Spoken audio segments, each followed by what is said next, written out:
السلام علیکم ناظرین، میں طارق اسماعیل ساگر آپ کی خدمت میں کچھ خاص گزارشات کے ساتھ حاضر ہوں۔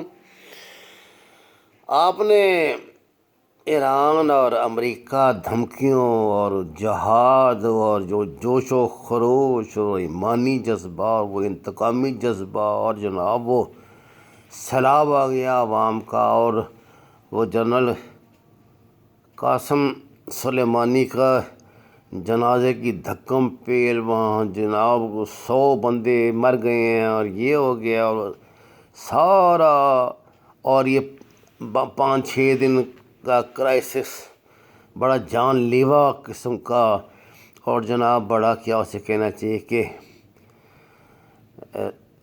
اعصاب شکن قسم کا کرائسس۔ اور اس کا نتیجہ کیا نکلا جی؟ کہ وہی ٹھن ٹھن گوپال۔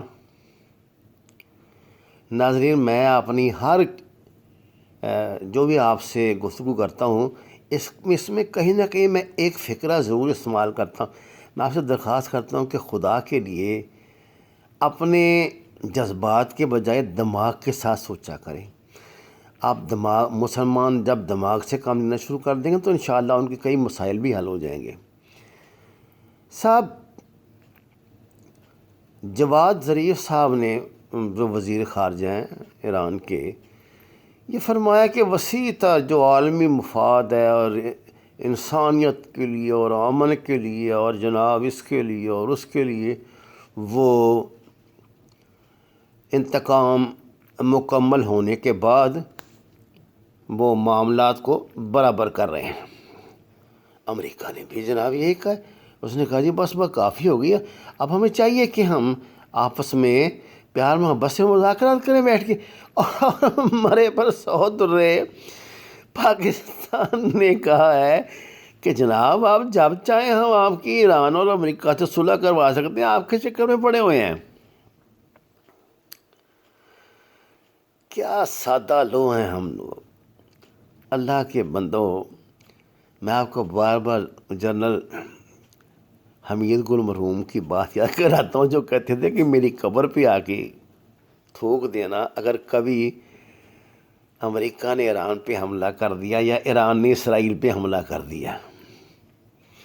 یہ پریشر ٹیکٹکس ہیں، وہ ایک اس چھوٹا سا جھٹکا دیتے ہیں ایران کو، فوجی اتار کو کرنا کیا ہوتا ہے، ہوائی جہاز کو ادھر کو گھما دیا تو ادھر کو گھما دیا، ہوائی جہاز اڑنے لگا تھا، بیٹھنے لگا تھا، اور جناب وہ ڈرون آ گیا، وہ ڈرون چلا گیا جی، ڈرون جو ہے وہ تباہ کر دیا، اور ڈرون نے یہ کر دیا اور وہ کر دیا، اور اس کے نتیجے میں کیا ہوتا ہے؟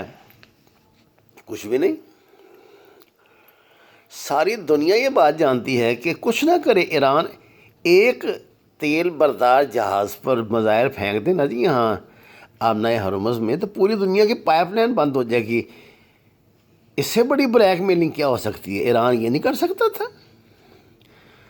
آپ نے محسوس کیا کہ جنرل قاسم کو مارنے کے لیے امریکہ نے کس ملک کا انتخاب کیا ہے؟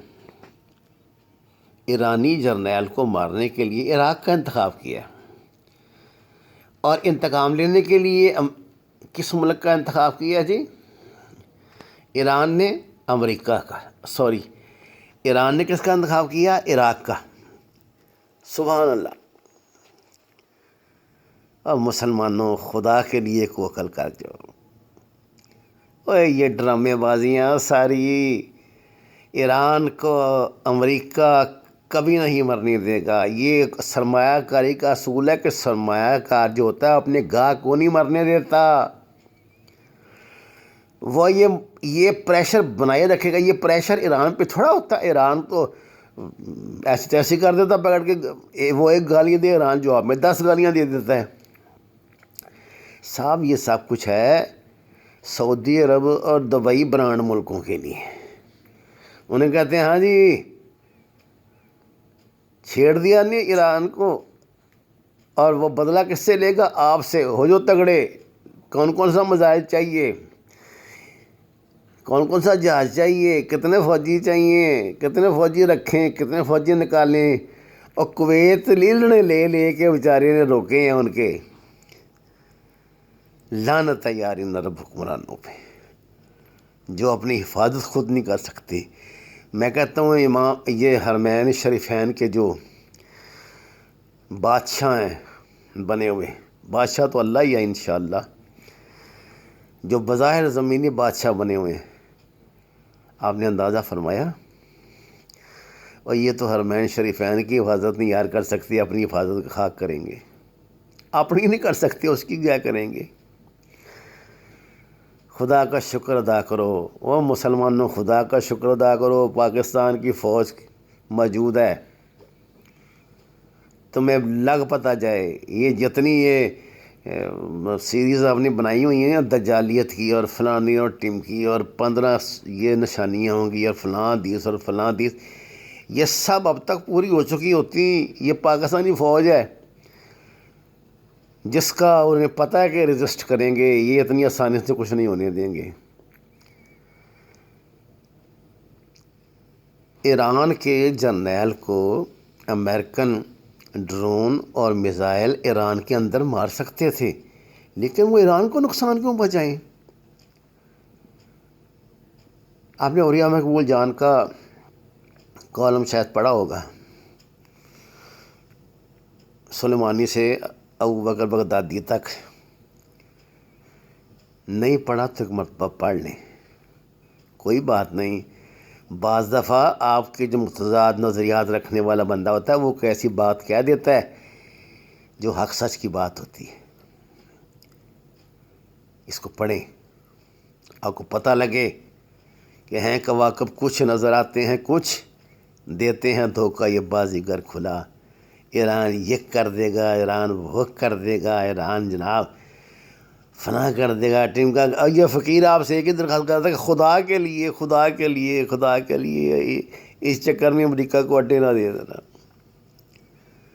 اور ہمیں کوئی ضرورت نہیں کون کیا کرے گا، بھائی تجھ کو پرائی کیا پڑی، اپنی نبیڑ تو۔ میں صرف اپنے بھائی خواہوں کو، آپ لوگ جانتے ہیں میں غیر جانبدار آدمی ہوں، مجھے کوئی نہیں لینا دینا نہ ایران سے نہ سعودی عرب سے اور نہ الحمدللہ امریکہ سے۔ میں صرف پاکستانی ہوں، پاکستان سب سے پہلے پاکستان کہتا ہوں، لیکن اس کے باوجود کہتا ہوں کہ میں جنرل مشرف کا پیروکار نہیں ہوں۔ میں نے آپ سے کہا تھا پاکستان کی فکر کریں، یہ تو دجالیت کی سازشیں ہیں ساری۔ میں اپنے جتنے جذباتی مسلمان بھائیوں سے صرف ایک سوال کرتا ہوں، ایران کی پارلیمنٹ ہے، اس کے ممبران بھی ہیں الحمدللہ ہیں، ان میں یہودی ممبران موجود ہیں، سنی عربی کوئی نہیں ہے، بس اس سے آگے مجھے کچھ نہیں کہنا۔ ناظرین، میں آپ سے چیزوں پہ جو تبصرہ کرتا ہوں اب مختلف انداز کا تو ہوتا ہے، لیکن الحمدللہ وقت اسی کو سچا ثابت کرتا ہے۔ مجھے کوئی نجومیوں کی طرح آپ کو بتانے کا شوق نہیں ہے کہ میں نے فلاں بات کہی تھی دیکھی ہوگی، یا نہ میں اس طرح کے گھٹیا قسم کے سہارے دے کے اپنے آپ کو مقبول کرتا ہوں۔ میں تو زندگی میں جو کھانا کمانا تھا کما لیا۔ آپ سے گزارش ہے، یہ میرا اپنا چینل ہے، حق اور سچ کے سفر میں میرا ساتھ دیں، اسے سبسکرائب کریں، اگر آپ کو بات پسند آئے تو لائک بھی کریں، اور سچ کے سفر میں میرا ساتھ دیں۔ وما علینا الا البلاغ۔